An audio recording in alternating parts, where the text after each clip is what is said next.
등록했지만 다른 회원과 접촉하는데 아무런 문제가 없었습니다.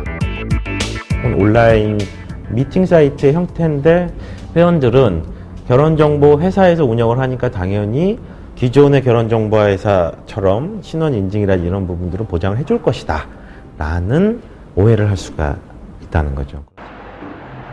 경기도 분당에 사는 민모 씨는 지난해 10월 한 결혼정보 사이트에서 경찰관인 신모 씨를 만났습니다. 혼인을 약속하고 동거까지 했는데 알고 보니 신 씨는 이미 결혼을 미끼로 다른 2명의 여성과 사귀고 있었습니다. 모두 같은 사이트에서 만난 여성들입니다.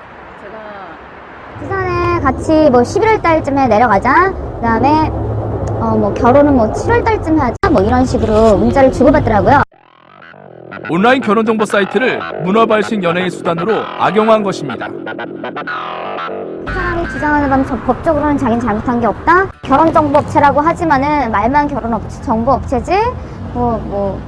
그냥 소개팅 사이트. 그쵸. 소개팅 사이트나 미팅 사이트하고 별반 차이가 없는 거죠. 해당 업체를 찾아가 온라인의 경우 신원 확인과 관리가 허술한 게 아닌지 물었습니다. 업체는 싼 가격을 핑계로 댑니다. 고객 입장에서는 3만 원대 내고 이성을 만나면서 내가 확인을 하고 만날 것이냐, 아니면 200만 원을 내고 회사에 신원 인증을 맡기고 만날 것이냐. 그러면서 자신들이 운영하는 온라인 부분은 결혼 중개업에 해당되지 않아 신원 인증의 책임도 없다고 말합니다. 데이팅 서비스 사업은 온라인 정보 제공업이라고요. 이제 결혼 중개업과는 이제 선을 그신. 네네네. 네. 법에서는 결혼 중개업의 범위를 결혼을 목적으로 하는 사람을 알선하고 상담하는 행위로만 규정하고 있습니다. 온라인 업체는 이 점을 악용해 회원끼리 공개된 프로필을 검색하다 원하는 사람을 스스로 접촉하는 방식을 쓰고 있습니다. 자신들이 직접 알선을 하지 않는 식으로 신원 인증의 책임을 피해가는 것입니다.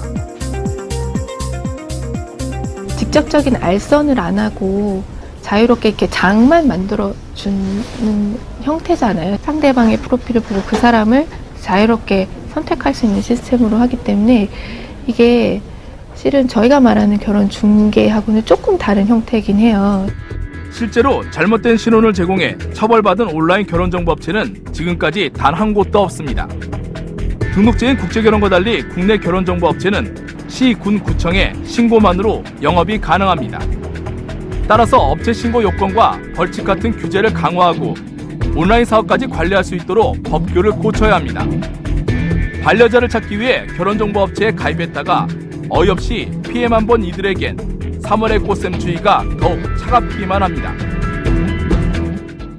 누가 이제 결혼하자고 다가와도 제 스스로가 피하게 될 것 같아요. 제가 원래 성격이 그냥 사람을 잘 믿고 이런 성격이었는데, 그러니까 좋게, 항상 이렇게 좋게만 봤었는데, 이런 일을 겪고 나서는 조금 누구를 만나도 조금 부정적인 생각이 들지 않을까, 먼저.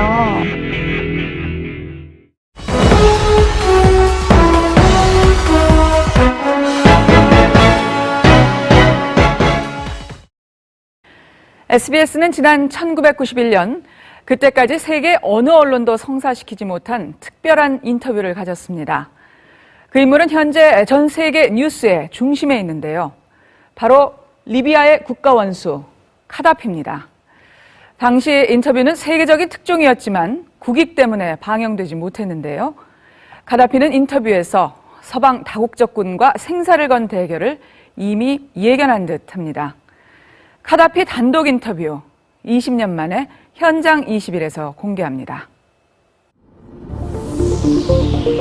인류 최대의 토목공사라 불린 리비아 대수로공사. 사하라 사막에서 지중해 연안까지 총 연장 4,000km의 수로관을 연결해 인공강을 만드는 대역사로 현대판 만리장성에 비견됐습니다. 1983년 동아건설이 1차 대수로공사를 수주하고 완벽하게 시공하면서 우리나라는 리비아에 기적을 만들어준 친구가 됩니다.